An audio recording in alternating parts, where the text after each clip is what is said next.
Hi to all the students.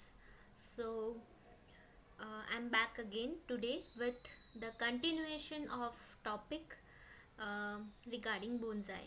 So, last time we had understood about the types of bonsai. We just understood that what is bonsai and what are its types. So, today we are going to understand about the method of making bonsai. Bonsai को कैसे बनाते हैं वो process, वो जो steps हमें follow करने हैं वो हम आज समझने वाले हैं. Right, so we start. So bonsai grow करने के लिए कुछ स्टेप्स हमें फॉलो करने होते हैं. कुछ चीज़ों का ध्यान रखना बहुत ज़रूरी है. सो वो स्टेप्स और वो चीज़ें जो हमें ध्यान रखनी है वो है द प्लांट सोर्स, मतलब हम किन प्लांट के किस पार्ट्स में से बोनसाई को ग्रो कर सकते हैं. Right, then potting. कोई भी प्लांट सोर्स ले आए, जैसे सीड्स ले लिया या फिर कटिंग ले लिया, तो उसको फिर पॉट करना पड़ेगा, मतलब किसी पॉट में डालना पड़ेगा. बोनसाई बना रहे हैं तो शैलो कंटेनर यूज़ करना पड़ेगा. तो वो जो प्रोसेस है वो पॉटिंग का प्रोसेस है. Then wiring. So wiring is a very important step in the making of bonsai, because आपका वायरिंग डिसाइड करता है कि प्लांट का एग्जैक्टली शेप क्या होगा. राइट, सो वायरिंग एक बहुत इम्पॉर्टेंट स्टेप है. Then bending the branches. So wiring करने के बाद हमें प्लांट को किस टाइप का शेप और देना है, ब्रांच को हमें किस तरीके से बेंड करना है. तो बेंडिंग, ब्रांच को बेंड करने के लिए भी क्या टेक्निक यूज़ करते हैं वो भी हम देखेंगे. देन आफ्टर केयर, मतलब ओके बोनसाई रेडी कर दिया, उसे बस ऐसे ही एक साइड पे छोड़ दिया, that won't be enough. So bonsai बनाने के बाद उसका आफ्टर केयर यानी कि उसका ध्यान भी रखना पड़ता है. तो ध्यान रखने में हमें क्या क्या चीज़ें कंसीडर करनी है वो सब हम आफ्टर केयर में देखेंगे. Then watering. वाटरिंग कैसे करना है वो भी इम्पॉर्टेंट है. फर्टिलाइजिंग, मतलब बोनसाई को ग्रो करने के लिए क्या किस टाइप का फर्टिलाइज़र चाहिए वो भी हमें देखना है. Then repotting. This is also a very important step. Bonsai जब तक पूरा बन नहीं जाता तब तक हमको रीपॉटिंग एवरी 1 or 2 years करते रहना पड़ता है, क्योंकि रीपॉटिंग एक बहुत इम्पॉर्टेंट स्टेप है. अब इम्पॉर्टेंट क्यों है वो हम जब रीपॉटिंग के बारे में और पढ़ेंगे तब हमें समझ आएगा. Right, so repotting is also a very important step, because repotting decides the life of the plant. Right, and the next step is pruning. So pruning भी बहुत important है. pruning is cutting off the leaves and branches, extra things. Right, so pruning is important to keep the plant in shape. And again repotting is important. So actually ये तो मैंने यहाँ पे extra लिख दिया है, बट रीपॉटिंग जो है वो बोनसाई बनाने के पूरे प्रोसेस में आपको कई बार करना पड़ सकता है. ठीक है, रीपॉटिंग क्या होता है, आपके जो पॉट में बोनसाई है उस पॉट में से उसे वापस से सब कुछ उसका ग्रोथ चेक करके उसे वापस से रीपॉट करना, वापस पॉट में डालना, उसको रीपॉटिंग बोलते हैं. तो ये जो प्रोसेस है, जब तक पूरा परफेक्ट बोनसाई नहीं बन जाता तो आपको बार बार रिपोर्ट करना पड़ता है. Right, so these are the steps that we need to follow. And of course a very important thing जो हमको बोनसाई बनाने के लिए चाहिए वो है पेशेंस. राइट, सो अगर आप में पेशेंस नहीं है तो बहुत मुश्किल होगा बोनसाई बनना, क्योंकि बोनसाई एक आर्ट है. एक दिन में नहीं बन जाएगा, 1 month में नहीं बनेगा, but it will take a lot of time for the bonsai to form. So when you go to a nursery, जब आप कोई नर्सरी में जाते हो और आप कोई एक अच्छा बोनसाई देखते हो तो ऐसा मत समझना कि वो एक दिन में रेडी हो गया. It took years and years of patience of the person who made that bonsai. Right, so this is a long process in which you require patience. Right, so if you do not have patience, then install it in you, right? Okay, so first of all we will understand that what is the bonsai plant source, right? तो plant source जो है bonsai का हम दो तरीके से use कर सकते हैं। एक तो कि हम प्लांट को सीड में से ग्रो करें, let us grow the plant as seeds from the seeds, or we may grow it from cutting, right? So cutting, we know what is cutting. Cutting is the um, a small stem from the plant, or it could be a small branch from the plant, so that is cutting. हम plant में से कोई भी branch या stem cut करते हैं तो उसको कटिंग बोलते हैं। कटिंग में से भी बोनसाई ग्रो कर सकते हैं और सीड्स में से भी बोनसाई ग्रो कर सकते हैं। तो अगर हम सीड्स में से ग्रो करते हैं, a very important step that we need to follow is to first of all keep it in a bowl of water, right? So what will happen that the floating seeds, जो seeds ऊपर float कर रही होगी पानी में, that has to be removed, and those seeds that would be that may have sinked right in the water, मतलब पानी में नीचे चली गई जो सीड्स, उसको हम बोनसाई बनाने के लिए ग्रो करेंगे, और जो फ्लोट कर रही है उसको रिमूव कर देंगे। आई थिंक ये इसका रीज़न हम सबको पता है, हम हमारे घर पे भी ऐसा करते हैं, राइट? जब हम कोई भी पल्स या तो सीरियल्स, मेनली पल्सेस अगर हम यूज़ करते हैं, मग या फिर चना, राइट, तो हम उसको पानी में भिगो के रखते हैं, तो जो फ्लोटिंग होते हैं वो हम निकाल देते हैं क्योंकि वो अच्छे नहीं होते, उसकी क्वालिटी अच्छी नहीं होती। और सिंकिंग सीड्स जो है, मतलब जो नीचे चले गए, we use it to eat, right? तो same thing we have to follow while using the seeds, क्योंकि sinking seeds are those seeds that depicts the health of the plant का हेल्थ क्या है वो सिंकिंग सीड्स बताता है, right? तो sinking seeds healthy होते हैं, तो वो सीड्स हमें बोनसाई ग्रो करने के लिए यूज़ करना है। Then after the seeds are ready, अब ये स्टेप कर दिया, उसके बाद pot is prepared with the soil. तो अब हम पॉट में सॉइल रेडी करेंगे, राइट? क्योंकि कोई भी प्लांट ग्रो करना है तो सॉइल इम्पॉर्टेंट है। तो हमें 3 ग्रेड्स के सॉइल रेडी करने हैं। We have to prepare 3 grades of soil. These are coarse soil, medium soil and fine soil, right? I think ये सबको पता है। कोर्स सॉइल मतलब क्या होता है कि सैंड और रॉक पार्टिकल्स भी कुछ कुछ होते हैं इसमें। कोर्स मतलब कि दरदरा, राइट? सो कोर्स पार्टिकल्स यानी कि कोर्स सॉइल जो है उसमें शायद रॉक मटेरियल होगा, स्टोन मटेरियल होगा, राइट? तो हमें कोर्स सॉइल भी लेना है। मीडियम सॉइल मतलब कोर्स से कम उसमें स्टोन या फिर रॉक्स प्रेजेंट होंगे। कोर्स से थोड़ा स्मूथ होगा, और फाइन सॉइल जो होता है वो बिल्कुल स्मूथ होगा, राइट? उसमें बहुत छोटे पार्टिकल्स होंगे। तो we have to take this 3 grades of soil, and ये हमें कैसे मिलेगा? जब हम सॉइल को सीव करेंगे। सीव मतलब कि छानेंगे। जब हम सॉइल को छानेंगे तो हमें ये 3 ग्रेड्स मिलेंगे, और हमें ये 3 ग्रेड्स कलेक्ट करने हैं। अब ये तो हुई सीड्स की बात। अब अगर कटिंग में से ग्रो करना है तो सबसे पहला काम तो ये है कि हमें एक सूटेबल कटिंग को सिलेक्ट करना है, कलेक्ट करना है, ठीक है? तो कटिंग जो है वो हम जिस भी प्लांट में से ले रहे हैं वो प्लांट हेल्दी होना चाहिए, और जो कटिंग हम ले रहे हैं वो एकदम फ्रेश और हेल्दी होना चाहिए, क्योंकि कटिंग अगर फ्रेश होगा तो चांसेस है कि जो कटिंग है वो प्लांट में डेवलप होगा।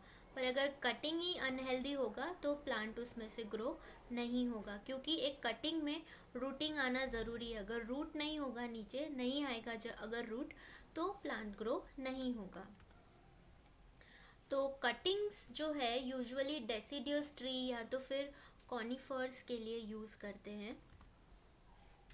नाउ जो साइज़ का हमें ध्यान रखना है कटिंग यूज़ करने के लिए, वो है 2 to 4 inch, that is 5 to 10 centimetre in length, and 1 to 8 inch 3/5 mm, 1/8 inch 3/5 mm in thickness. तो कटिंग जो हमें बोनसाई के लिए यूज़ करनी है उसका ये मेजरमेंट दिया है। तो उसका लेंथ 5 to 10 सेंटीमीटर होना चाहिए और 3 to 5 mm थिकनेस होनी चाहिए। तो ऐसी अगर कटिंग लेंगे तो वो जल्दी से प्लांट में डेवलप होगा। अब टाइमिंग यानी कि कटिंग हमें कब लेना है, जो कटिंग हमें कलेक्ट करनी है वो हम कब कलेक्ट करें। तो it should be usually spring to summer, क्योंकि उस टाइम पे समर में क्या होता है कि लीव्स जो होते हैं वो यूजुअली निकल जाते हैं और फिर नए लीव्स आते हैं। तो वो ऐसा टाइम होता है जब प्लांट में अच्छा ग्रोथ हो रहा होता है। तो उस टाइम पे at that time we can collect the cutting, because that is the time when the plant is in a good growing condition, right. और अगर हम कटिंग इस साइज से ज़्यादा लेंगे तो चांसेस है कि ग्रोथ जो है वो होगा नहीं, it reduces the chances of growth. तो कटिंग अगर इस साइज़ का रखें तो बेटर है, क्योंकि इससे बड़ी साइज़ का अगर कटिंग रखेंगे तो this could reduce the chance of growing the plant, right. अब एक बार हमने कटिंग सिलेक्ट कर लिया, उसकी साइज़ और थिकनेस का ध्यान रखा, after that the next step is same as the seeds, where we have to prepare the pot with soil।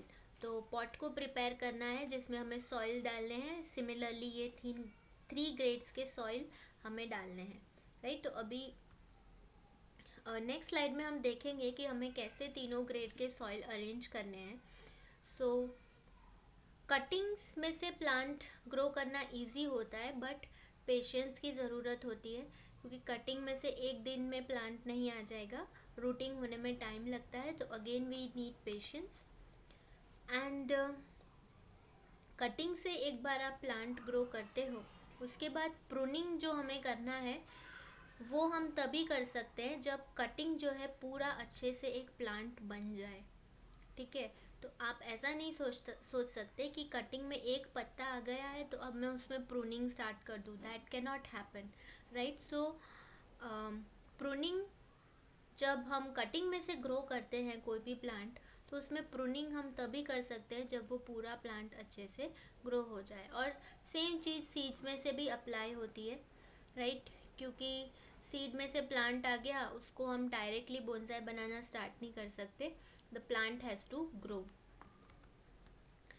And this takes few years. और ये जो प्रोसेस है बड़ा होने का, राइट, ये हमेशा टाइम लेता है, क्योंकि this is a long process, this is a natural process and we can not make it happen forcefully, right. So अब नेक्स्ट स्लाइड में हम समझते हैं कि कैसे सॉइल को प्रिपेयर करना है। अब एक और इम्पॉर्टेंट चीज़ कि सीड्स में से प्लांट ग्रो करना थोड़ा ज़्यादा टाइम कंज्यूमिंग है कटिंग में से ग्रो करे उसकी कंपैरिजन में, क्योंकि सीड्स के बाहर सीड्स में से सीडलिंग बनने का वेट करें, फिर सीडलिंग को बड़ा होने का वेट करें, उसमें टाइम लगता है। उसकी जगह डायरेक्ट कटिंग को रख के और फिर उसमें से प्लांट बने तो जल्दी बनता है, बट टाइम दोनों में ही लगता है। बट सीड्स वाले में जो है time is comparatively more in comparison to cuttings. So for city people, जो लोग सिटी में रहते हैं जिनके पास ज़्यादा टाइम नहीं होता, right, so those people can better gate seedling directly from nursery. तो जो लोगों के पास टाइम नहीं है सीड्स या फिर कटिंग्स में से ग्रो करने का, तो दे कैन डायरेक्टली नर्सरी में से, अगर कोई जो प्लांट आपको ग्रो करना है उसका सीडलिंग अवेलेबल है, छोटा प्लांट अवेलेबल है, तो डायरेक्टली वो कलेक्ट करके फिर बोनसाई को बना सकते हैं। अब नेक्स्ट स्टेप हमारा जो है दैट इज़ पॉटिंग। अब पॉटिंग वो स्टेप है जहाँ पे हमें पॉट में सॉइल डालना है, राइट। तो जैसे कि मैंने कहा 3 ग्रेड डालने हैं सॉइल के। सो हमें एक पॉट लेना है। एक्चुअली बोनसाई के लिए तो शैलो पॉट यूज़ होता है, पर क्योंकि ये इनिशियल स्टेप है तो आप इस तरह का पॉट भी ले सकते हो, राइट। हर एक पॉट में होल होना चाहिए नीचे, राइट, और होल को हमें थोड़ा सा कवर करना है ताकि मिट्टी नीचे से ना चली जाए, राइट। देन उसके बाद हमें कोर्स सॉइल डालना है, राइट। इस पर्टिकुलर पॉट का 1/4 हिस्सा हमें कोर्स सॉइल से भरना है, ठीक है। तो पहले कोर्स सॉइल डालना है, उसके बाद मीडियम सॉइल डालना है, और मीडियम सॉइल का लेयर हो जाए उसके बाद हमें उसी सॉइल के ऊपर जो हमारे सीड्स यूज़ कर रहे हैं या फिर जो हमारे कटिंग्स यूज़ कर रहे हैं तो उसको मीडियम सॉइल के ऊपर डालना है, और फिर उसके ऊपर फाइन सॉइल को स्प्रिंकल कर देना है, राइट। सो इतना करने के बाद हमें इस पॉट को प्लास्टिक या ग्लास से कवर कर देना है, क्योंकि आप प्लास्टिक या ग्लास से कवर करके रखोगे तो पॉट में गर्मी पैदा होगी, right. So the pot will become hot due to steam, due to evaporation, और जिसकी वजह से सीड्स जो है वो जल्दी जर्मिनेट होंगे, राइट। और the same process we have to follow for cuttings also. तो एक बार जब सीड्स जर्मिनेट हो जाए तो इस कवरिंग को, प्लास्टिक कवरिंग को पॉट के ऊपर से निकाल दो, एंड फिर वो नया प्लांट बनेगा, राइट। तो same thing we have to follow in case of cuttings, where we have to keep a hole in the pot, and we have to first put 1/4 layer of coarse soil, then we have to put medium soil, and then in the medium soil we have to plant the cutting, and then we have to put the fine soil, right. And we have to cover this also with the top, we have to cover this top with plastic or glass, because this will keep the pot warm, and that warm environment will help the plant to grow fast, right. So when growth takes place, then transfer to different pots or plant in different ones only. अब एक बार ये सारे cuttings grow हो जाए, initial है ये क्योंकि, तो हम इन कटिंग को एक बार ग्रो हो जाए उसके बाद अलग अलग पॉट में ट्रांसप्लांट कर सकते हैं, ताकि हर एक पॉट में एक ही प्लांट उगे, right. So in this way we have to follow the potting procedure. Now the third thing that we have to keep in mind is wiring. Plant source select कर दिया और पॉटिंग कर दिया, pot ready है। अब wiring का process आता है। जब प्लांट पूरी तरह ग्रो हो जाता है उसके बाद हमें उसे वायरिंग करनी है, या तो हम जो नर्सरी से प्लांट लेकर आए हैं उसकी हमें वायरिंग करनी है। तो वायरिंग कैसे करेंगे, this is a very important step, क्योंकि यही स्टेप डिटरमाइन करेगा कि आपका प्लांट का शेप क्या होगा, राइट। क्योंकि we use wire to give shape to the plant or to the tree. So this is used to train and style bonsai trees. तो वायरिंग क्या करता है, वायरिंग का हेल्प लेके हम बोनसाई ट्री को ट्रेन करते हैं, मतलब एक तरीके से उसे ट्रेनिंग देते हैं कि the branches has to go the way we want. क्योंकि बोनसाई क्या होता है, एक आर्टिफिशियल आर्ट है, तो हम उसे वो शेप देते हैं जो हम देना चाहते हैं, ना कि वो शेप जो नेचुरली उसका है। तो ये एक ट्रेनिंग है, right. And wires are wrapped around the branches. तो वायरिंग में क्या करते हैं, जो भी ब्रांचेस है उसके ऊपर वायर को रैप करते हैं, ठीक है। अब वायर क्यों रैप करते हैं, टू गिव डिज़ायर्ड शेप। जो भी शेप हमें देना है हमें उस तरीके से उस वायर को उस डायरेक्शन में उस ब्रांच को बेंड करना पड़ेगा, right. Now this is also a long process. ये भी एक लॉन्ग प्रोसेस है, इसमें भी टाइम लगता है, मंथ्स भी लग जाते हैं, ईयर्स भी लग जाता है, right. So once the shape is achieved, remove wiring. एक बार आपको शेप मिल गया तो वायरिंग आपको रिमूव कर देना है, क्योंकि वायरिंग अगर रखोगे तो क्या होगा, that the as the plant keeps on growing, plant तो ग्रो करता रहता है, तो वायर जो है वो प्लांट को हार्म कर सकता है। तो इसलिए once the shape of the plant is achieved we have to remove the wiring. तो wiring should not result in ugly scars. सो वही पॉइंट जो मैंने कहा कि वायरिंग की वजह से जो भी स्टेम है प्लांट का उसको नुकसान नहीं होना चाहिए, उसकी वजह से कोई भी प्लांट के ऊपर घाव नहीं आ जाना चाहिए, right. So for this it is very important कि एक बार शेप मिल गया, once the shape has been achieved, we have to remove the wire so that the plant is not harmed by any means, right। अब ये question आपके दिमाग में ज़रूर आया होगा कि किस टाइप के वायर को हमें यूज़ करना चाहिए। So there are two types of wires that we can use. This is an anodized aluminum wire and an annealed copper wire. So these are the two types of wire that we can actually use in the preparation of bonsai. So this is annealed copper wire, and just a minute. Yeah, so this is annealed copper wire, and this is anodized aluminum wire. Okay, so you must be thinking that what is annealed. annealed का मतलब होता है कि ऐसा wire जिसको heat देकर थोड़ा soft बनाया गया है ताकि आप उसको यूज़ कर सको। अदरवाइज़ आपको पता है कि कोई भी वायर है तो वो टफ़ होता है, राइट। तो कॉपर वायर ये इस टाइप का है जिसको एक हीट ट्रीटमेंट देकर इसको हीट ट्रीटमेंट देकर थोड़ा सॉफ्ट किया गया है ताकि we can handle it, right. और एनोडाइज्ड एल्यूमिनियम वायर का मतलब होता है कि इसके ऊपर एक प्रोटेक्टिव कवरिंग होती है, राइट। इसलिए इसको एनोडाइज्ड एल्यूमिनियम वायर बोलते हैं। अब अगर आप बिगिनर हो तो बहुत ज़रूरी है कि आप एनोडाइज्ड एल्यूमिनियम वायर ही पहले यूज़ करना स्टार्ट करें, क्योंकि कॉपर वायर यूज़ करना मुश्किल होता है, बिगिनर्स को आसान नहीं होगा।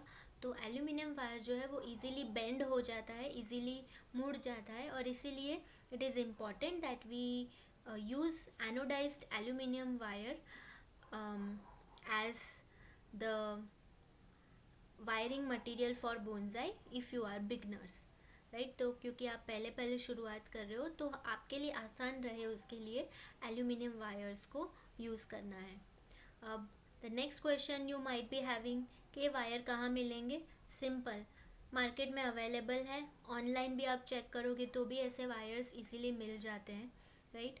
So you can get it from there and you can make bonsai from this wire.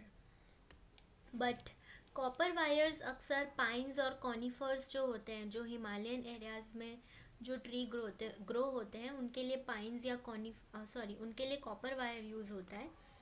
और जो डेसिडियस ट्रीज़ है, मतलब जो ट्रॉपिकल जो डेसिडियस ट्री का क्या मतलब होता है कि पानखर जिसे बोलते हैं, मतलब ऐसे ट्रीज़ जिनके लीव्स एक टाइम पे एक सीज़न पे निकल जाते हैं और फिर नए लीव्स आते हैं, तो डेसिडियस ट्री के लिए एल्यूमिनियम वायर यूज़ करते हैं। अब next question that would be coming to your mind is when, wiring कब करना चाहिए। तो मोस्ट ट्रीज़ को हम साल में कभी भी वायरिंग कर सकते हैं, बट अगर डेसिडियस ट्री है तो उनको विंटर में वायरिंग करो। उसका रीज़न है क्योंकि विंटर में क्या होता है कि डेसिडियस ट्री यानी कि पानखर ट्री, राइट, तो इनके सारे लीव्स विंटर में निकल जाते हैं। और डेसिडियस ट्री क्या है, बहुत पूरा लीव से भरा हुआ होता है, तो वायरिंग करना मुश्किल होता है, और इसीलिए डेसिडियस ट्री में विंटर में वायरिंग करें तो बेटर रहता है, क्योंकि विंटर में there would be less leaf कम होंगे क्योंकि सारे पत्ते गिर जाते हैं नीचे, तो वायरिंग करना इजी रहता है, तो उस प्लांट को हैंडल करना इजी रहता है। इसलिए डेसिडियस ट्री की वायरिंग विंटर में करना बेटर है। बाकी सब ट्रीज़ को आप यूजुअली साल में कभी भी वायरिंग कर सकते हो, right. So I hope that wiring में क्या मटेरियल यूज़ करना है और कब वायरिंग करनी है वो आपको समझ आया है। पर हाँ, वायरिंग तभी करना है जब आपका प्लांट पूरी तरीके से अच्छे से बड़ा हो गया है, क्योंकि आप उस प्लांट की प्रूनिंग करोगे, उस प्लांट को बेंड करोगे, तो वो सब के लिए आपका प्लांट रेडी होना चाहिए, और इसलिए वो प्लांट एक मैच्योर प्लांट हो, ये बहुत ज़रूरी है। अब वायर जो है वो बहुत सारी गॉजेस में अवेलेबल होते हैं। थिकनेस मतलब वायर की थिकनेस क्या होनी चाहिए, तो when thick branches are wired, coat with raffia soaked in water. अब राफिया जो है वो एक तरह का पाम है, right. Raffia is a palm tree actually. तो वो पाम ट्री का जो मटेरियल है उसको हम पानी में सोख करके उसको थिक ब्रांचेस के ऊपर लगाना चाहिए, और उसके बाद वायरिंग करनी चाहिए। क्यों? क्योंकि अगर डायरेक्ट वायरिंग करेंगे थिक ब्रांचेस में, तो क्योंकि थिक ब्रांचेस जो है these are fleshy, so when thick branches are fleshy, तो वायरिंग करेंगे तो ब्रांचेस जो है उस पर घाव आ जाएंगे, विच इज़ नॉट गुड। हमें वो घाव नहीं देने हैं, और इसलिए वायरिंग करने से पहले coat it with raffia soaked in water. तो रैफिया एक फाइबर है एक्चुअली जो पाम ट्री में से मिलता है। रैफिया एक पाम ट्री है जिसका फाइबर हम वाटर में सोक करते हैं तो वो सॉफ्ट हो जाता है, और उसको हम इन थिक ब्रांचेस के ऊपर लगा के फिर वायरिंग करें तो थिक ब्रांचेस जो है these are not going to get harmed. So this actually protect from the damage due to injury. Now how should we do it? So wiring करने में दो चीज़ फॉलो करनी है। फर्स्ट इज़ डबल वायरिंग, मतलब दो wiring, and second is single wiring, right. अब what is double wiring? So first we have to double wire the trunk. सबसे पहला काम हमारा वायरिंग में क्या है कि हम जो मेन ट्रंक है ना ट्री का, जो मेन ट्रंक है प्लांट का, उसका वायरिंग करें, क्योंकि यही तो है जो बेस बनाएगा, राइट। अगर ये स्ट्रॉन्ग होगा तो आपके बाकी के प्लांट को आप शेप दे सकोगे। So the very first thing is to wire the trunk. So जो भी आपने प्लांट यूज़ किया है उसका ट्रंक को वायर करना है सबसे पहले। सो जैसे आप इस फिगर में देख सकते हो, ये जैसे कोई बोनसाई प्लांट है, तो ये उसका ट्रंक है, मतलब main part, main trunk, right. तो उसको हमें पहले वायरिंग करनी है, right. So and the another thing that we need to know is इसको डबल वायरिंग करना है, क्योंकि ट्रंक थिक होता है, ट्रंक स्ट्रॉन्ग होता है, तो उसको शेप में रखने के लिए we need to double wire. तो एक वायर तो ये ब्लू वाला जो आपको दिख रहा है, तो एक वायर ये लगाना है, ठीक है। और ये वायरिंग हो जाए उसके बाद दूसरी वायरिंग एक और उसके साथ ही लगानी है। अगर आपको दिख रहा हो तो ब्लैक कलर में है, right. So this is second wire. तो ट्रंक में डबल वायरिंग करना है because trunk is strong, it is the central position, right. So it has to be at a proper position before के हम इन छोटे छोटे ब्रांचेस को वायर करें, right. And wire two branches of same thickness with single wire.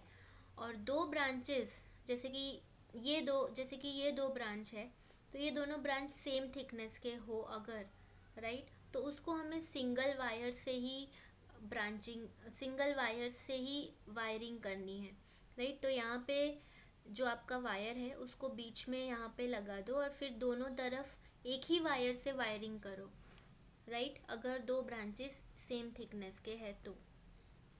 And small side branches with single separate wire. और जो छोटे साइड ब्रांचेस है, अगर साइड ब्रांचेस है ऐसे जो जिनकी थिकनेस अलग है, राइट, तो उनको आप एक ही वायर से वायरिंग करो, ना कि शेयरिंग करो किसी और के साथ, right. So when you are wiring small branches, so you can use separate single wire.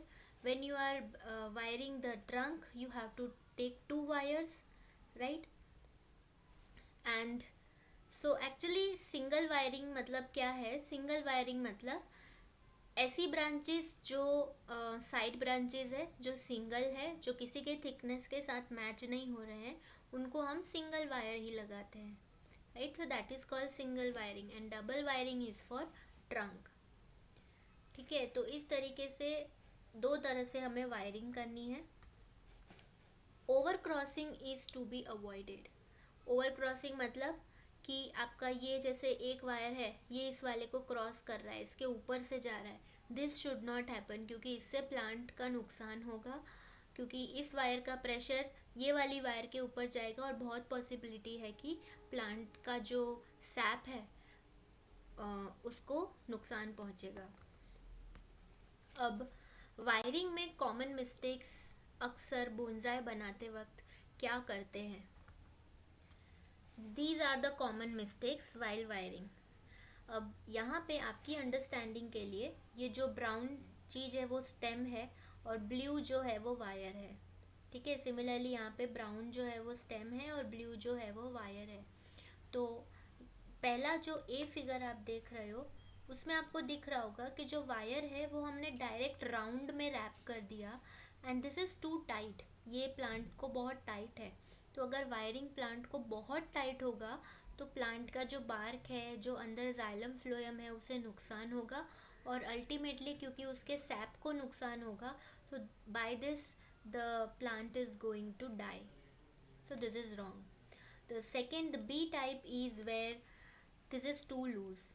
ये बहुत लूज वायर रखा है हमने. ऐसे वायर रखने का कोई मतलब ही नहीं है, क्योंकि ये कोई शेप ही नहीं दे सकता. तो अगर लूज वायर है तो this is not going to give any shape to your stem and that's why this is also a wrong method. So what is the right method. तो राइट मेथड क्या है, ये है राइट मेथड. इसको right wiring बोलते हैं, right. ये आपका सही तरीका है. इसमें क्या करते हैं, हमें हर एक स्पाइरल, ये जो हम जैसे जैसे वायरिंग को ऊपर लगाते जाते हैं तो स्लैंटिंग एंगल बनना चाहिए 45 डिग्री का. अगर आप मेजर करो तो यहाँ पे एंगल 45 डिग्री का बनेगा. मेजर करने की ज़रूरत नहीं है, बिकॉज आप जब खुद वायरिंग करोगे तो आपको समझ आएगा कि आपको जो वायरिंग है वो स्लैंटिंग रखनी है, मतलब आड़ी रखनी है, right. So if the wiring is slanting and not too tight but not too loose, so this is the right method of wiring. Coming to the next part, that is the bending of the branches. ठीक है, wiring कर दिया, but wiring तो हमने सिर्फ branches को मतलब एक शेप में लाने के लिए किया. पर जब अगर हमें कुछ ऐसा शेप देना है जिसमें ब्रांच जो है उसे हमें पूरा बेंड करना पड़ रहा है, तो उसके लिए क्या करेंगे, राइट. जैसे आपको टाइप्स ऑफ बोनसाई में मैंने सिखाया था, बताया था कि कास्केड टाइप ऑफ बोनसाई होता है, सेमी कास्केड होता है. उसमें क्या होता है कि एक वाटरफॉल जैसा स्ट्रक्चर बनाते हैं. तो जब हमें इस तरीके से बेंड करना है बोनसाई को, प्लांट को, तो what can we do. So एक बार पूरी वायरिंग हो जाए, once the entire tree is wired, bending can be started. तो सबसे पहला काम तो है कि पूरे ट्री में जो आपको शेप दे के वायरिंग करनी है वो कर दो. तो एक बार वो वायरिंग हो जाए उसके बाद बेंडिंग का काम शुरू कर सकते हैं. सो बेंडिंग कैसे करते हैं, holding the outside of the branch you want to bend with your fingers. तो जो ब्रांच आपको बेंड करना है उसको आउटसाइड मतलब कि बाहर से उस ब्रांच को पकड़ के, right, and bend the branch from the inside of the curve with your thumbs. तो आपके थंब यूज़ करके ब्रांच को अंदर से बेंड करना है, right. So apply force on the inside of the branch to reduce the risk of splitting. तो अगर आप डायरेक्टली फटाक से करने जाओगे ना तो क्या होगा कि जो ब्रांच है वो टूट जाएगा. बट धीरे धीरे करते हुए, धीरे धीरे फोर्स अप्लाई करके इन ब्रांच के अंदर की तरफ फोर्स अप्लाई करो, तो उससे जो स्प्लिटिंग का, जो ब्रेकेज का प्रॉब्लम होता है, दैट विल नॉट हैपन.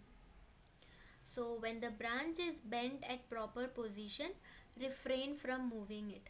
तो एक बार आपका ब्रांच प्रॉपर पोजीशन में आ गया, आपने प्रॉपरली बेंट कर दिया, उसके बाद उस ब्रांच को मूव मत करो, क्योंकि बार बार मूव करने से वापस से आपका जो प्लांट का शेप है वो बिगड़ सकता है, राइट। अब एक क्वेश्चन जो आपको उठ रहा होगा कि ब्रांच को बेंड तो कर दिया, पर वो बेंड कैसे रहेगा पहली बार में, right. So the answer is guy wires.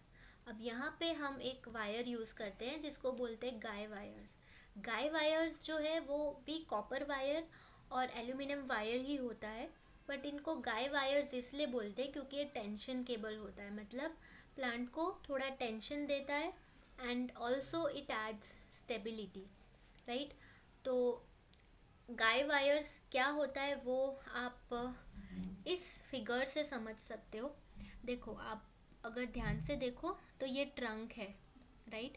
This is the trunk, इस पे वायरिंग की है, ठीक है। अब फिर ये वाले सब ट्रंक्स सब ब्रांचेस पे वायरिंग कर दिया है, एंड देन क्योंकि ये वाला ब्रांच इनको और बेंड करना है तो इन्होंने क्या किया है, एक वायर यहाँ पे बांध के उस वायर को यहाँ पे नीचे बांधा है। अब क्वेश्चन ये उठ रहा होगा कि नीचे कहाँ पे बांधा है, तो नीचे कोई स्ट्रॉन्ग रूट के साथ या तो फिर कोई भी कील लगी है उसके साथ बांधा है, ठीक है। तो ऐसे करने से क्या होगा कि जो भी ब्रांच है वो टेंशन में आएगा और धीरे धीरे branch will start coming to this shape. ऐसा ही रखना है प्लांट को काफ़ी दिन तक, जब तक कि वो खुद से ये शेप ना ले ले। तो इस तरीके से जो वायरिंग करते हैं उसको गाय वायर्स बोलते हैं, ठीक है। मेरे लिए गाय वायर्स का मतलब ये है कि ऐसे वायर जो बेंड करने के लिए गाइड करते हैं, राइट। सो आप भी ऐसे ही रिमेंबर कर सकते हो कि guy wires are those that help in bending the branches, right. So this is a guy wire and this is a normal wiring that we have done on the plant, right. Okay, ये जो image है ये मैंने just आपको wiring बताने के लिए use किया है। अगर आपको चाहिए तो जूम करके बता सकते। देखो, this is aluminium wiring, right. तो ये एल्यूमिनियम वायरिंग है जो इन लोग ने शेप देने के लिए यूज़ किया है। एंड ये है गाय wire, right.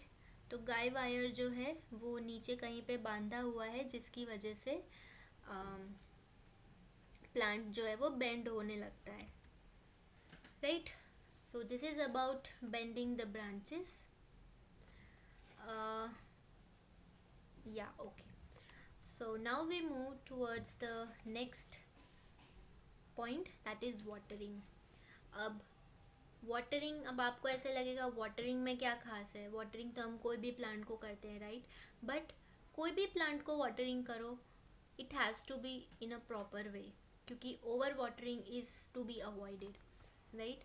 So only water when soil gets slightly dry from top.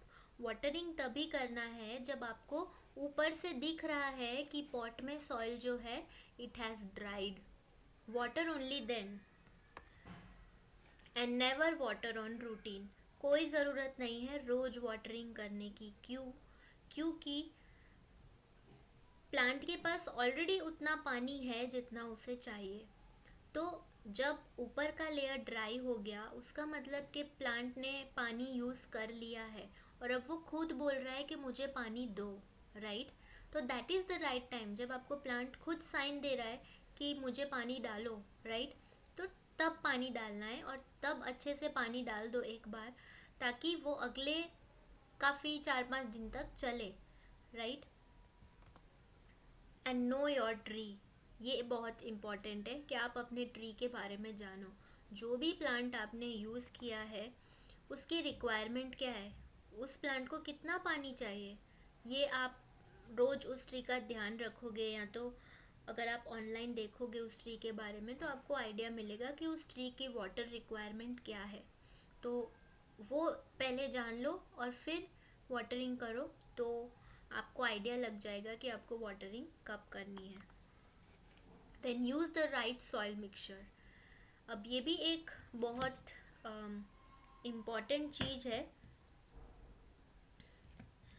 कि वाटरिंग के साथ साथ सॉइल मिक्सचर भी बहुत इम्पॉर्टेंट है। तो अगर आप सही मात्रा में सॉइल यूज़ करो तो भी वाटरिंग इज़ इफ़ेक्टिव।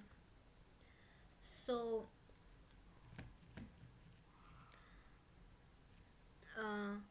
जब आप सॉइल यूज़ करते हो तो आप you can use a mixture of akadama, right? And अकादमा क्या होता है कि एक सॉइल मिक्सचर है जो स्पेसिफिकली बोनसाई के लिए यूज़ होता है, राइट? उसका मतलब होता है, अकादमा का मतलब होता है red ball of earth, right? तो एक तरीके से ये रेड होता है, इसको बोनसाई प्लांट के लिए ही यूज़ करते हैं। और ये ग्रैन्युलर होता है, मतलब ग्रेन्स जैसा होता है, right? So this is very important soil thing for the bonsai. Then you have to use along with it pumice, right? So pumice is a powdered dust form of volcano, मतलब एक powder dust जैसा लगता है, volcanic rock में से बनता है, right? तो इसमें काफ़ी अच्छे मिनरल्स होते हैं, इसलिए पुमाइस को भी यूज़ करते हैं। And lava rock, so same thing, मतलब volcanic lava rock and pumice can be used in a ratio of 1/2, 1/4 to 1/4, right? मतलब हाफ आपको अकादमा यूज़ करना है, देन 1/4 और 1/4 pumice and lava rock use करना है, राइट? सो ये actually right soil mixture है। But if you can not water every day, अगर आप रोज़ नहीं वाटर कर सकते तो add more akadama because it retains moisture. तो ये बहुत इम्पॉर्टेंट पॉइंट है। सी, आप कोई ऐसी चीज़ ज़्यादा डालो पॉट में, राइट, जो मॉइस्चर को सोख के रखती है, तो उसका मतलब क्या होगा कि आपको वाटरिंग कम करना पड़ेगा, क्योंकि वो चीज़ काफ़ी टाइम तक वाटर पकड़ के रखता है, right? So if you can not water every day, add more akadama. So akadama को आप ज़्यादा यूज़ करो तो वाटरिंग जो है आपको रोज़ नहीं करना पड़ेगा, क्योंकि अकादमा क्या करता है, वो मॉइस्चर को, यानी कि पानी को, भेज को पकड़ के रखता है, जो फिर बाद में प्लांट यूज़ करता रह सकता है, right? And you can also use cocopeat. Cocopeat जिनको नहीं पता है, आई थिंक सबको पता ही होगा, बट कोकोनट का जो आउटर कवरिंग होता है, राइट, जिसको हम छील कर फेंक देते हैं, वो एक बहुत अच्छा मॉइस्चर प्रोवाइडिंग मटेरियल है और आजकल तो मार्केट में बहुत इजीली अवेलेबल है, राइट? सो कोकोपीट भी अगर आप यूज़ करो तो वो भी मॉइस्चर को सोख के रखता है, राइट? सो दिस इज़, अगर आप सॉइल मिक्सचर प्रॉपर यूज़ करो तो आपको कैसे वाटरिंग करनी है वो भी आप समझ सकते हो। अगर आपने ज़्यादा मॉइस्चर वाला कोई प्रोडक्ट डाला है तो आपको वाटरिंग ऑब्वियसली कम करनी पड़ेगी, राइट? अब वाटरिंग करने का दो तरीका है। एक तो कि with a fine watering can, ये तो सबको पता होगा, जैसे गार्डन में हम लोग जो कैन यूज़ करते हैं जिसमें से लाइक शॉवर की तरह पानी निकलता है, तो वो हम ऊपर से प्लांट के लीव्स में डालते हैं, सॉइल में भी डालते हैं, तो उसको वाटरिंग कैन बोलते हैं, राइट? तो एक तो हम उससे वाटरिंग कर सकते हैं, एंड दूसरा is by putting plant in a tub containing water, और प्लांट को एक ऐसे टब में डाल दो जिसमें पानी है, राइट? तो ये दो तरीका है। सो नेक्स्ट वाटरिंग हमें तभी करनी है जब टॉप सॉइल जो है वो ड्राई हो जाए। सो please avoid over watering. Over watering करना बिल्कुल छोड़ दो, बिकॉज ओवर वाटरिंग की वजह से क्या होगा, आपके रूट्स जो है ट्री के, प्लांट के, वो रॉट हो जाएंगे, और रूट ही मर गए तो प्लांट तो क्या ही रहेंगे, right? So please avoid over watering, and this is a general rule for every plant except few. लगभग सब प्लांट में हम ज़्यादातर प्लांट को ओवर वाटरिंग से ही मार देते हैं, right? So please avoid over watering and then locate the bonsai to a proper place. एक बार वाटरिंग करने के बाद आपके बोनसाई को कहाँ रखना है वो डिसाइड करके उसे वहाँ पे रख दो। अब जो ये वाला टाइप ऑफ watering है, which is about putting plant in a tub containing water. In that what we have to do is that जो आपका प्लांट है उसको हमें एक वेसल के अंदर रखना है जिसमें पानी है, राइट. सो वो वेसल में पानी भरा हुआ होगा, उसके अंदर हमें हमारा प्लांट का पॉट रखना है.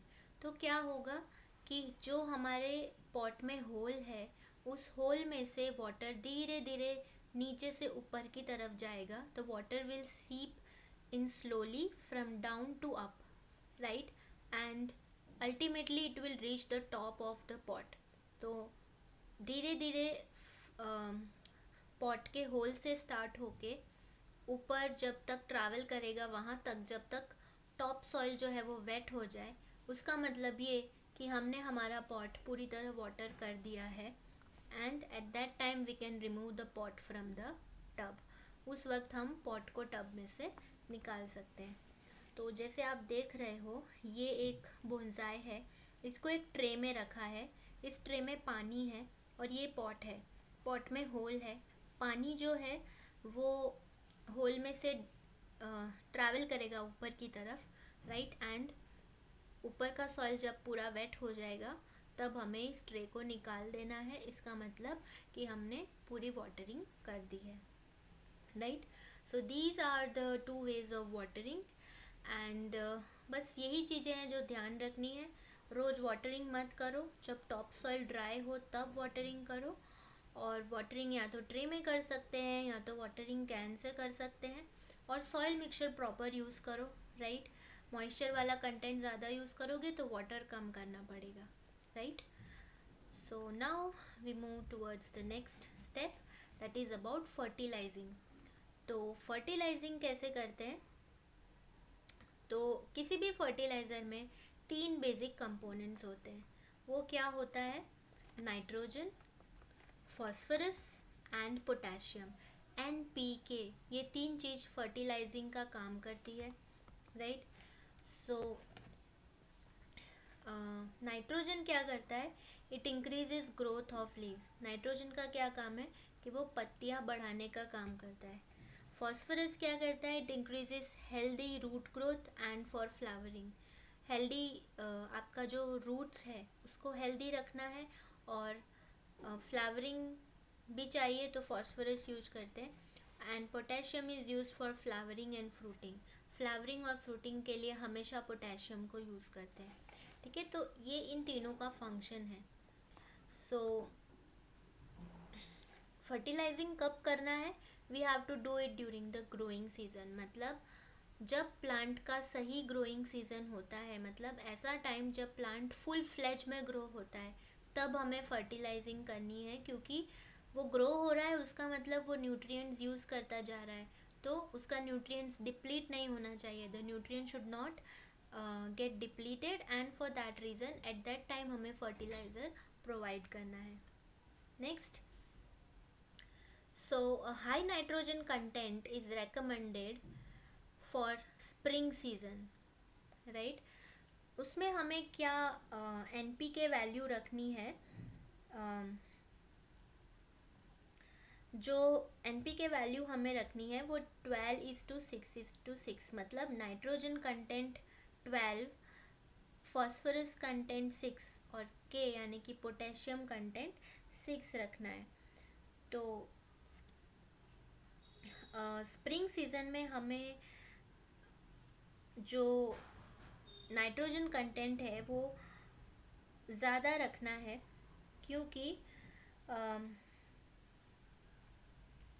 ये ऐसा सीज़न है जहाँ पे प्लांट जो है वो नए लीव्स देने लगते हैं. तो हमें पता है कि नाइट्रोजन क्या करता है? लीव्स ग्रो करने का काम करता है. तो हम जितना ज़्यादा नाइट्रोजन देंगे प्लांट में उतने ज़्यादा लीव्स आने लगेंगे. So for the spring season we need to keep the nitrogen content more. Then we should keep a balanced content during the summer. So summer में balanced content रखना है क्योंकि summer में जो है इतना ज़्यादा फर्टिलाइजिंग की ज़रूरत नहीं है. क्योंकि स्प्रिंग में ऑलरेडी हमने नाइट्रोजन कंटेंट दे के लीव्स को ग्रो कर दिया है. तो समर में we can keep it balanced. And then we need to give less nitrogen content in autumn, right. तो ऑटम में हमको कम नाइट्रोजन कंटेंट देना है, क्योंकि ऑटम का मतलब होता है सीज़न ऑफ फॉल, राइट. तो ये वो सीज़न है जब सारे लीव्स, पत्ते गिरने लगते हैं, ठीक है. तो जो पुराने लीव्स है उसे गिर जाने दो, अभी हमें नए लीव्स नहीं चाहिए. तो हम ऑटम में क्या कर सकते हैं, वायरिंग का काम कर सकते हैं. तो एक बार वो हो जाए, फिर हम वापस से बाद में nitrogen content we can increase, right. So we need to give less nitrogen content in autumn. Yeah, so this is a kind of thing that we need to follow for bonsai fertilizing. अब liquid fertilisers भी preferable है, क्योंकि हम solid fertilisers use करें तो वो शायद bonsai plant लेने में टाइम लगाएगा. तो डायरेक्ट लिक्विड फर्टिलाइज़र दो तो वो वाटर के साथ जल्दी लेगा अंदर, and this will make the plant more healthy. So use liquid fertilizers. और you can also use solid compost यानी कि जो हम घर में किचन वेस्ट में से डिग्रेड करके जो भी बनाते हैं सॉइल, उसको भी यूज़ कर सकते हैं, क्योंकि वो प्लांट के लिए बेस्ट फर्टिलाइज़र है, right. So this is about fertilising. Now we move towards the next step which is placement. मतलब आपको अपने बोनसाई को कहाँ पे रखना है, where you have to keep the bonsai. So this is a decisive factor. मतलब बहुत सारे और फैक्टर्स पे भी डिपेंड करता है कि बोनसाई को कहाँ रखना चाहिए, बट दो चीज़ बहुत इम्पॉर्टेंट है जो डिसाइड करती है कि हमें हमारा बोनसाई कहाँ रखना है. फर्स्ट तो ये कि वो ट्री स्पीशीज़ क्या है, मैं कहाँ का ट्री लेकर आई हूँ. हिमालयन एरियाज़ का लेकर आई हूँ, ऐसा कोई ट्री लाई हूँ जो शेड में ग्रो होता है, ऐसा ट्री लाई हूँ जो सनलाइट में ग्रो करना पसंद करता है. So I again need to know my tree. तो मेरा ट्री क्या है वो मुझे पता होना चाहिए, और उसकी रिक्वायरमेंट क्या है, उसका प्लेसमेंट कहाँ होना चाहिए, वो मेरे पास इंफॉर्मेशन होनी चाहिए.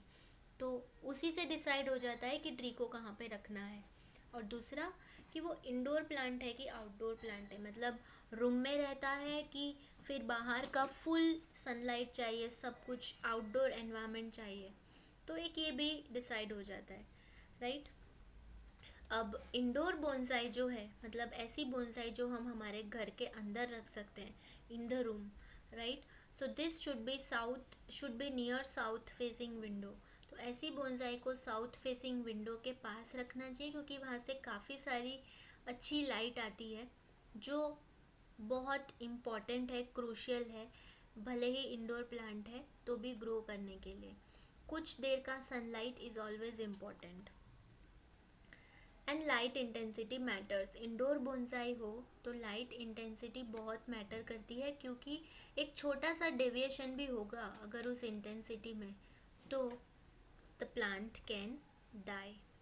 अब इंडोर बोनसाई में कैसे प्लांट्स रखते हैं, ऐसे प्लांट्स जो सब ट्रॉपिकल है, मतलब कि ऐसे प्लांट्स जो ट्रॉपिकल इन द सेंस, जैसे कि केरला का एनवायरनमेंट कैसा होता है जहाँ पे बहुत ह्यूमिडिटी होती है, तो उसको ट्रॉपिकल बोलते हैं. बट सब ट्रॉपिकल यानी कि नॉट कम्प्लीटली ट्रॉपिकल, ऐसा एनवायरनमेंट जिसमें थोड़ा ह्यूमिडिटी होता है और थोड़ा वार्म एनवायरनमेंट भी चाहिए, थोड़ी ठंडक भी चाहिए, थोड़ा रेनफॉल भी चाहिए, तो दैट इज़ कॉल्ड सब ट्रॉपिकल.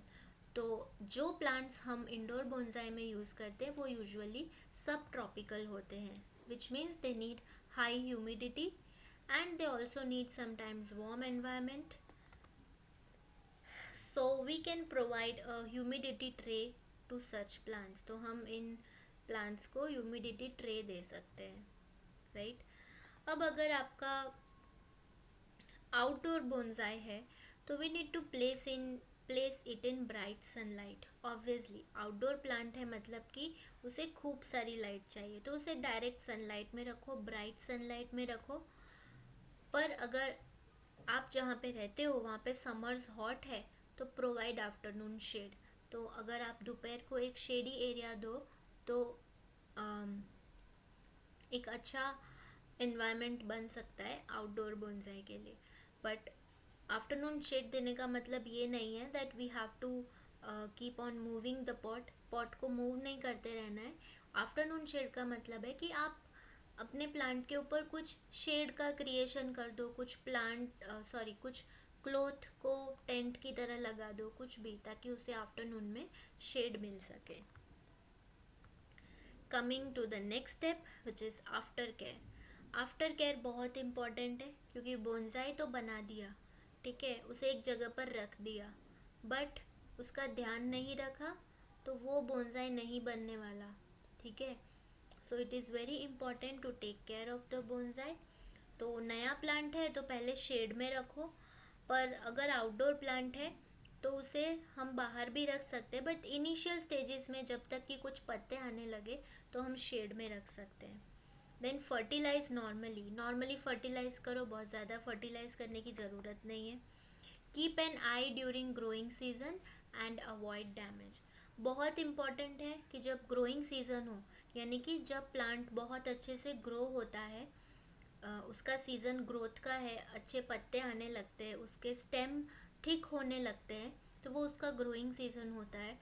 तो उस ग्रोइंग सीज़न को ध्यान में रखो टू अवॉइड द डैमेज, क्योंकि क्या होगा कि स्टेम थिक होने लगते हैं तो वायरिंग जो हमने की है वो स्टेम के अंदर घुसने लगेगी अगर वायरिंग को हमने नहीं निकाला तो। सो 1 to 4 months के अंदर branches will grow around the wires. तो हमने जो वायरिंग की है उसके आसपास 1 से 4 मंथ के अंदर ब्रांचेस जो है वो बड़े होने लगेंगे, तो वायर जो है वो टाइट हो जाएंगे एंड वो ब्रांच के अंदर जाने लगेंगे। So we have to remove the wire in that growing season. तो तब जब आपको ऐसा लगे कि अब wire has to be removed, at that time remove the wire before the digging starts. मतलब इसके पहले कि वायर आपके प्लांट को नुकसान पहुंचाने लगे, मेक श्योर कि आप वायर निकाल दो। Then avoid permanent scars. So अगर आप ये वायर निकालोगे तो परमानेंट स्कार्स नहीं होंगे, मतलब घाव नहीं होंगे, अदरवाइज आपके ट्री में आर्टिफिशियल घाव बन जाएंगे जो देखने में अच्छे नहीं लगेंगे। So we have to take care of this. Another important thing is that cut the wires, do not try to unwind। आप जब वायर निकालने जाते हो तो उसे डायरेक्टली सीजर से कट करो, ना कि उसे अनवाइंड करो। मतलब कुछ लोग होते हैं जो ऐसे सोचते हैं कि हम वायर को दोबारा यूज़ करेंगे तो उसे एक एक करके अनवाइंड करते हैं, राइट। हम ऐसा सोचते हैं कि वायर को रिसाइकल करेंगे, मतलब फिर से उसे दूसरे बोनसाई में यूज़ करेंगे, बट ये करने की गलती कभी मत करना, बिकॉज अगर आप अनवाइंड करने जाओगे तो क्या होगा, एक तो ये होगा कि आपके ब्रांचेस टूट सकते हैं, ये तो सबसे बड़ा नुकसान होगा, क्योंकि जितने मन से आप शेप दे रहे थे, अगर आप अनवाइंड करने जाओगे तो हो सकता है the wire will get entangled somewhere and आपका जो ब्रांच आपने शेप दिया था वो टूट जाएगा, right. So always cut the wires. So how will you cut? आपका जो वायरिंग है, ये जो ब्लू है ये वायरिंग है, तो इसे डायरेक्टली वायर कटर से कट करो। तो एक बार इसे कट करोगे ना तो बाकी जो लूप है वो अपने आप निकलने लगेगा। तो ये जो है इस तरीके से पीसेस निकल जाएंगे वायर के, which is the way of removing the wiring for bonsai. Because unwind करने की कोशिश मत करना, आप ऐसा सोचो मैं पूरा तार ऐसा का ऐसा निकाल दूँ, it is not possible. Okay, then next is repotting. अब रीपॉटिंग एक बहुत इम्पॉर्टेंट स्टेप है। जैसे मैंने पहले कहा था, it is important so that the plant does not become pot bound. ये बहुत इम्पॉर्टेंट है। क्यों? क्योंकि आप एक ही पॉट में अपने प्लांट को रखोगे तो इट इज़ ऑब्वियस कि प्लांट जो है वो पॉट, मतलब उसी पॉट में रहने के अधीन हो जाएगा, राइट। सो द उसी पॉट में उसके रूट स्प्रेड हो जाएंगे, राइट। तो हमें ऐसा नहीं करना है। पॉट बाउंड का क्या मतलब है कि एक ही पॉट में रखते हैं तो लिमिटेड सॉइल होता है, तो सारे न्यूट्रिएंट्स यूज़ हो जाएंगे एंड रूट जो है it will take the shape of the pot. और रूट क्या करेगा, पॉट का शेप ले लेगा। अगर आपने कभी भी कोई प्लांट को पूरा विथ सॉइल निकाला हो और आपने देखा हो तो क्या होता है, कितनी बार रूट पूरा सॉइल से बाहर आ चुका होता है।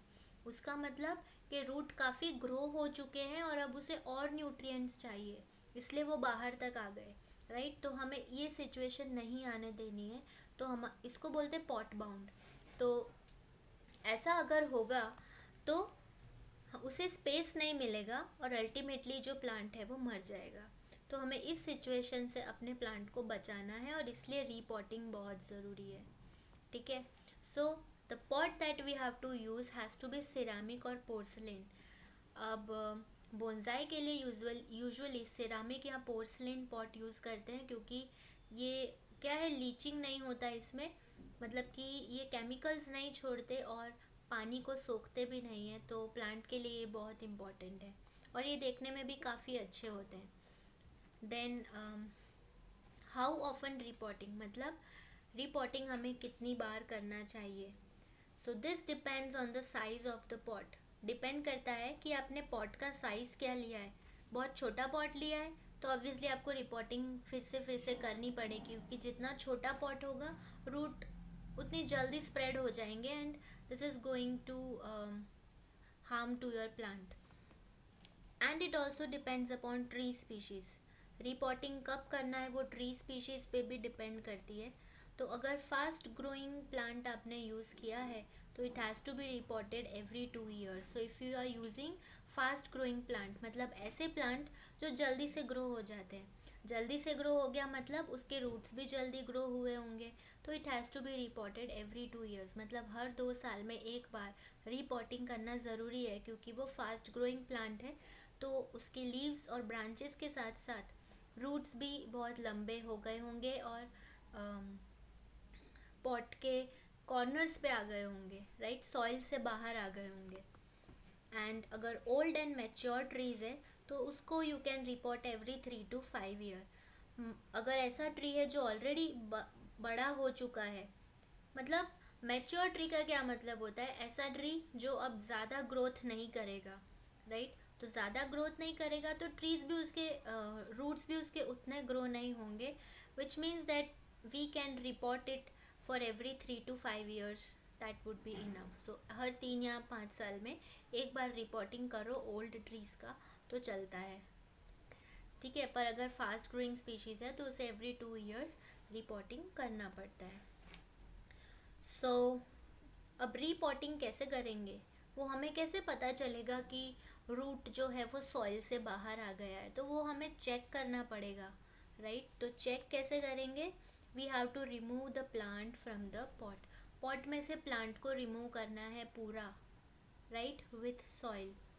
तो उसके लिए हम पॉट को टैप करके उसमें से सॉइल के साथ वो प्लांट को निकालेंगे। तो if you see that the roots are circling around the root system, pot के आसपास रूट जो है वो सर्कल होते जा रहे हैं, मतलब अब उसको स्पेस ही नहीं है तो इट इज़ सर्कलिंग, इसका मतलब कि it needs to be reported, तो आपको रिपोर्टिंग करना पड़ेगा। पर अगर रूट अभी भी सॉइल में ही है, मतलब सॉइल का जो बॉल है उसमें ही है अभी रूट और रूट बाहर नहीं आया है और सर्कलिंग नहीं हो रही है, तो you do not need to report, तो आप अगले साल चेक कर सकते हो, राइट। सो ये एक साइन है, अगर आपका रूट सर्कल होने लगता है, अगर वो सॉइल के पूरे मास में से बाहर आ गया है तो it is needed to be reported, right. Report right before the growing season, ये एक टिप है कि ग्रोइंग सीजन है उसके पहले रिपोर्ट करो। क्यों, क्योंकि ग्रोइंग सीजन से पहले रिपोर्ट कर देंगे तो ग्रोइंग सीजन में ग्रोथ और अच्छी होगी और प्लांट जो है वो हेल्दी डेवलप होगा। Now this is a procedure that we need to follow कि cut the wire used to position.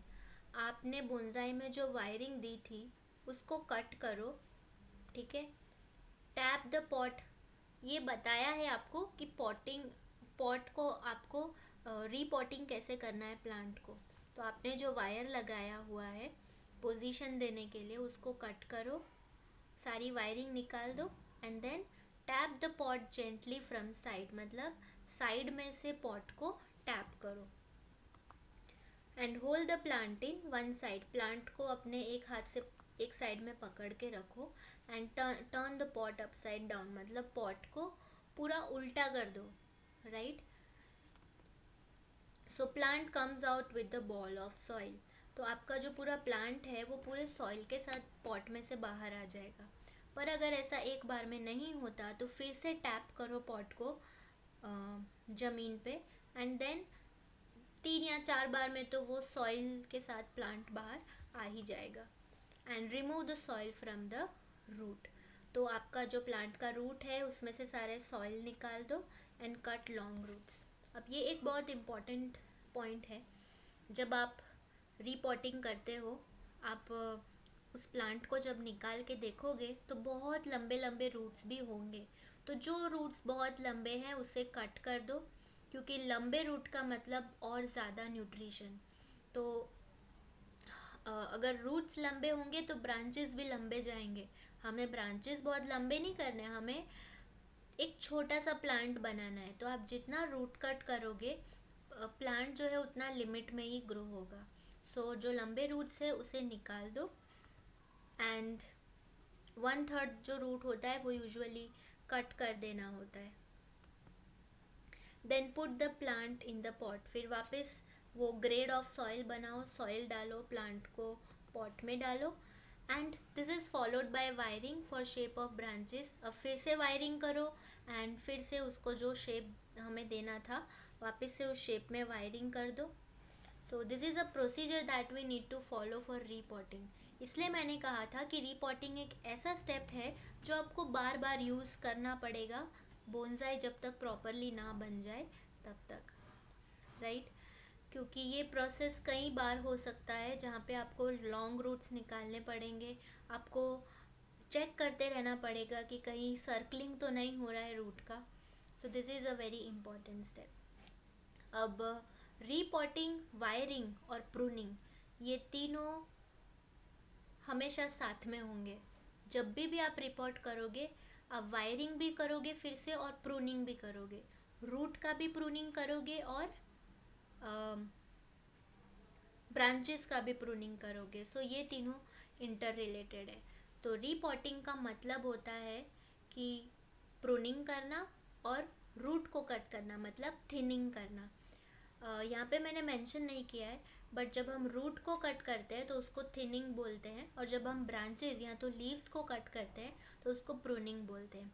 तो प्रूनिंग, थिनिंग, वायरिंग, रीपॉटिंग, ये सब कुछ इंटर रिलेटेड है। जब भी रीपॉटिंग करोगे ये चीज़ें आप ज़रूर करोगे, राइट। नाउ रीपॉटिंग करते हैं जब, जैसे किसी प्लांट का रीपॉटिंग कर रहे हैं तो आफ्टर अ ईयर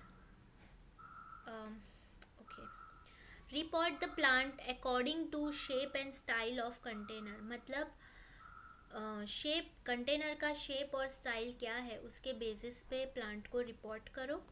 तो अगर फ्लावरिंग प्लांट है तो रिपोर्टिंग एवरी ईयर करो, अगर एवरग्रीन प्लांट्स है तो 4 to 5 ईयर्स में रिपोर्टिंग कर सकते हैं। और सीज़न होता है स्प्रिंग एंड मॉनसून, क्योंकि इस सीज़न में कटिंग कर दो तो फिर रिपोर्टिंग कर दो तो फिर बाद में ग्रोथ अच्छी होती है, right. So after a year repotting is done. For example मेरे पास कोई फ्लावरिंग प्लांट है, मैं उसका 1 साल के बाद रीपॉटिंग करती हूँ। तो रीपॉटिंग करने के बाद मैं वायर लूँगी मीडियम गॉज का और उसको होल में से पास करना है, ओके। जैसे कि ये एक बोनसाई है जो बैकग्राउंड में है, तो मुझे इसको रिपोर्ट करना है। तो मैंने इसको वायर लिया और मैं उस वायर को पास कहाँ से करूँगी, जो कंटेनर के नीचे होल है ना उस होल में से वायर को पास करना और फिर ट्रंक में डबल वायरिंग करनी है। So I need to pass it through the hole and then prepare the pot grades, wire पहले पास कर दो, उसके बाद सॉइल ऐड करो जो हमने ग्रेड्स डिसाइड किए थे वो। देन पहले कोर्स सॉइल, और उसके बाद keep prepared plant in position, course soil डाल दो और फिर आपका प्लांट जो रेडी है उसको रख दो। The tie wire at the base of the plant, तो सबसे पहला काम है कि जो वायर हमने होल में से लिया ऊपर उसको प्लांट के बेस पे टाई कर दो। Then fill medium soil, then sprinkle fine soil, medium soil डालो फिर फाइन सॉइल डालो and put in tub with water. उसके बाद वाटरिंग करो, या तो वाटर टब में रखो या तो वाटरिंग कैन से करो। And then keep container for a week और two, as new growth appears expose to sun, तो जैसे ही नया ग्रोथ आए तो फिर उसे सन में रख दो, तब तक उसे शेड में रखो, right. So this is a procedure that short में हमें फॉलो करना चाहिए। एंड देन रीपॉटिंग हम एवरी 2 ईयर्स कर सकते हैं, जो जैसे मैंने कहा repotting can always be continued until we receive the perfect bonsai. Now the next thing is pruning. अब प्रूनिंग जो है 3 टाइप की होती है, maintenance pruning, defoliation and structural pruning. तो मेंटेनेंस प्रूनिंग का क्या मतलब है? Maintain the shape of the bonsai. Maintenance pruning, सबसे पहले तो pruning is cutting off the branches, right. So maintenance pruning का मतलब है that we maintain the shape of the bonsai, मतलब हमारा जो भी बोनसाई है उसको एक इन जनरल शेप देने के लिए हम प्रूनिंग करते हैं। जैसे कि हम कोई गार्डन में जाते हैं तो हम देखते हैं कि कुछ प्लांट को शेप में रखने के लिए जो प्रूनिंग करते हैं उसको मेंटेनेंस प्रूनिंग बोलते हैं, ठीक है। So this can be done through out the growing season, तो ये तो सीज़न में कभी भी कर सकते हैं। अगर मुझे ऐसा लगा कि ये ब्रांच ऐसे ही बाहर आ रहा है तो मैंने उसे कट कर दिया, तो that is maintenance pruning. Prune branches and shoots that have outgrown canopy, मतलब कि जैसे आप ये प्लांट में देख सकते हो कि इसकी कैनोपी है, ये मतलब इसका क्राउन है। अगर मुझे ऐसा लगता है कि ये क्राउन में से कोई ब्रांच थोड़ा सा बाहर आ रहा है तो मैं उसे कट कर दूंगी ताकि उसका ये क्राउन शेप मेंटेन रहे। This is maintenance pruning. So prune regularly, क्योंकि जितना रेगुलरली प्रून करोगे तो बहुत अच्छा इवन ग्रोथ मिलेगा। सेकेंड इज डीफोलिएशन, सेकेंड टाइप का प्रूनिंग है डीफोलिएशन, जहाँ पे लीव्स रिमूव करते हैं। फोलिएज मतलब लीफ, डीफोलिएशन मतलब लीव्स को रिमूव करना। तो ये यूजुअली समर में करते हैं। तो क्या होता है कि समर में लीव्स रिमूव करो तो बाद में नए लीव्स आते हैं जो प्लांट के लिए अच्छा है। Then structural pruning is rigorous pruning to give the basic style of bonsai. तो स्ट्रक्चरल प्रूनिंग क्या होता है, जिसमें ये एक्चुअल प्रूनिंग है जो हम करते हैं ताकि हमारा जो बोनसाई का स्टाइल है वो मेंटेन रहे, मतलब जो टाइप ऑफ बोनसाई है वो मेंटेन रहे, उसके लिए हम स्ट्रक्चरल प्रूनिंग करते हैं। तो this involves pruning large branches, so we need to decide which branches to prune. अब स्ट्रक्चरल प्रूनिंग क्या इन्वॉल्व करता है कि हमें शायद बड़े बड़े ब्रांचेस भी निकाल देने पड़े कोई शेप देने के लिए, तो उसको स्ट्रक्चरल प्रूनिंग बोलते हैं। पर हमारे लिए इस पे एक स्टेप बहुत इम्पॉर्टेंट हो जाता है कि हम कौन सा ब्रांच प्रून करें।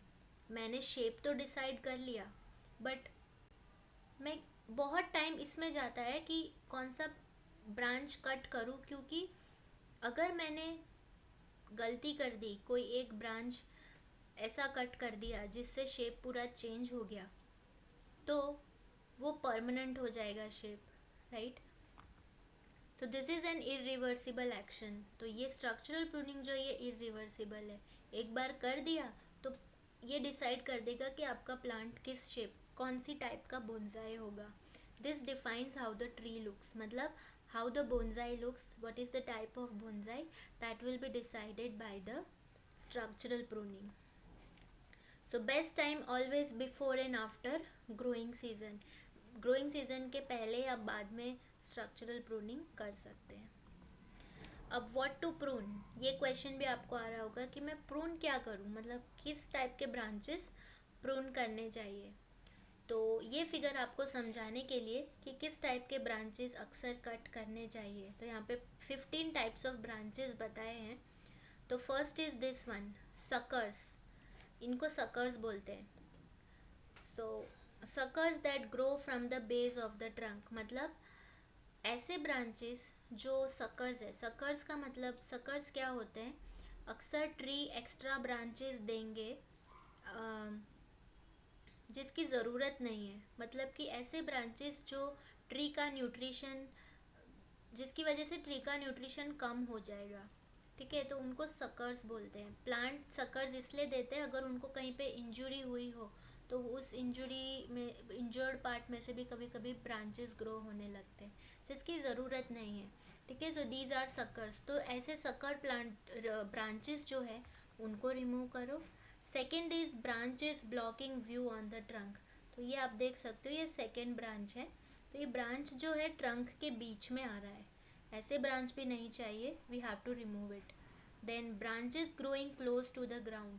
अब ये ब्रांच आप देखो ग्राउंड लेवल जो है उसके पास ग्रो हो रहा है, तो ये भी व्यू अच्छा नहीं बताएगा, शेप अच्छा नहीं रहेगा, इसलिए remove such branches. Hanging branches, so fourth is hanging branches, मतलब जो ब्रांचेस नीचे आ रहे हैं, ठीक है, इनको रिमूव करो। Then dead branches, so fifth is dead branch. Dead branch मतलब ऐसे ब्रांच जो ड्राई हो गए हैं, जो लिविंग नहीं है, तो उन ब्रांचेस का कोई मतलब नहीं है, वो प्लांट के लुक को भी ख़राब करेगा। Then six is crossing branches. तो क्रॉसिंग ब्रांचेस मतलब ऐसे ब्रांच जो एक साइड ब्रांच में से दूसरे ब्रांच को क्रॉस कर रहे हैं, सो ये व्यू अच्छा नहीं आता, तो ऐसे ब्रांचेस भी रिमूव कर सकते हैं। Branches spreading to the centre of the tree. Seven, मतलब कि ऐसा ब्रांच जो ट्री की तरफ जा रहा है बीच में, तो ऐसा ब्रांच भी is not good, it has to be removed. Upward growing interior branches, so eight is ऐसे ब्रांचेस जो अंदर है और ऊपर जा रहे हैं। Unnaturally twisted branches, so ninth is this one. ऐसे ब्रांचेस जो अननेचुरल ट्विस्ट, मतलब जो शेप ऐसा कुछ हमें चाहिए ही नहीं शेप, और वो बन रहा है, अननेचुरल लगता है, तो it has to be removed. Then parallel growing branches 10। ये दो ब्रांचेस आप देखो एकदम पैरेलल ग्रो हो रहे हैं, तो ये आर्टिफिशियल लगता है, तो इसको रिमूव कर दो। Suckers high on the trunk, so this is suckers. Suckers क्या होते हैं, छोटे बहुत छोटे ब्रांचेस होते हैं, बट प्लांट उन्हें ग्रो करता है कभी किसी रीज़न से, तो ये सकर्स है। यूजुअली ये क्या है कि प्लांट ट्री जो है वो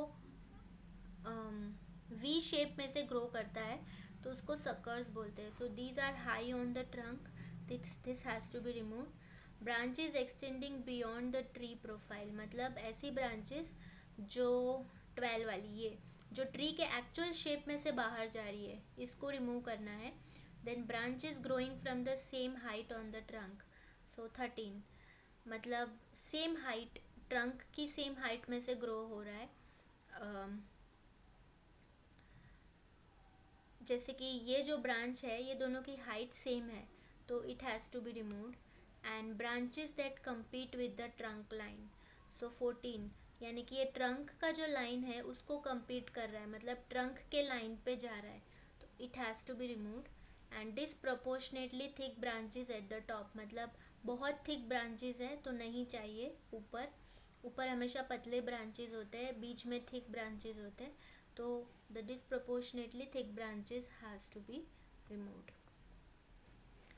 Yeah, so these are the steps that we have to follow. Now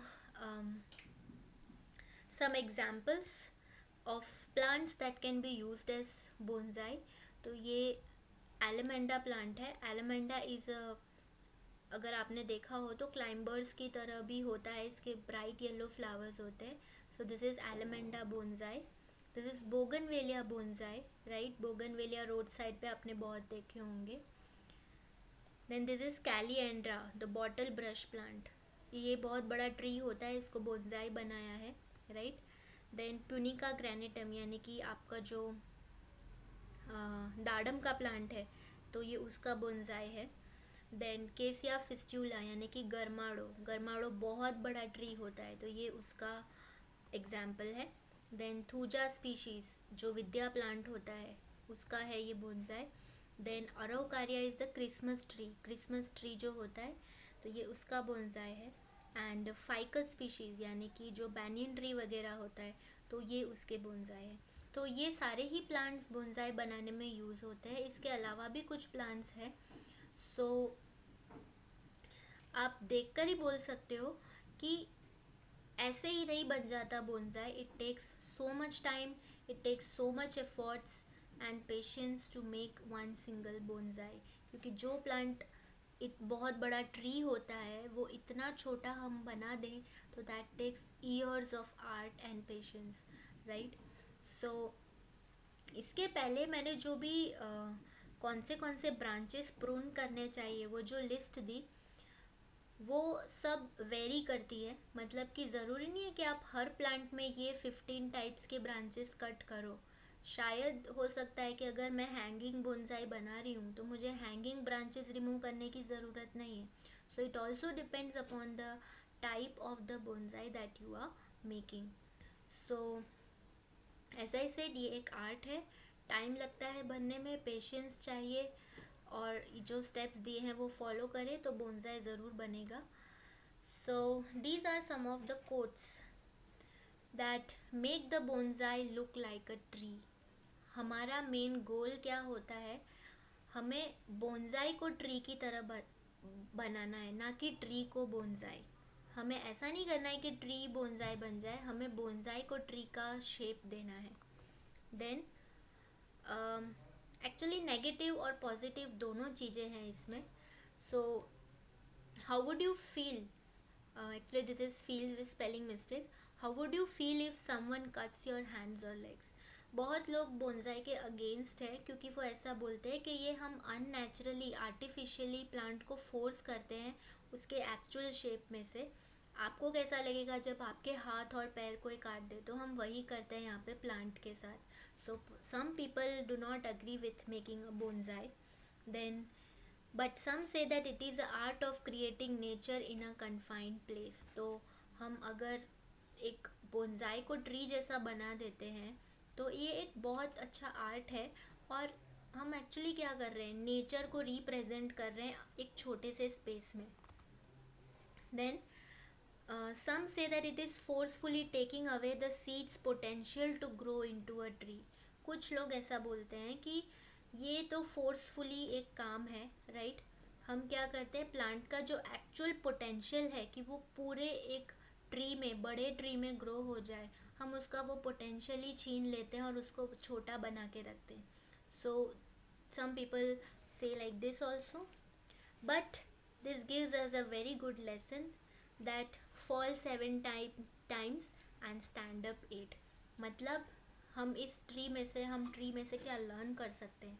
हम बोनसाई बनाने के लिए क्या करते हैं, उसे बार बार कट करते हैं, पर वापस से वो प्लांट बन जाता है, फिर से कट करते हैं, वो फिर से बन जाता है, and we keep on cutting until it gets a good shape.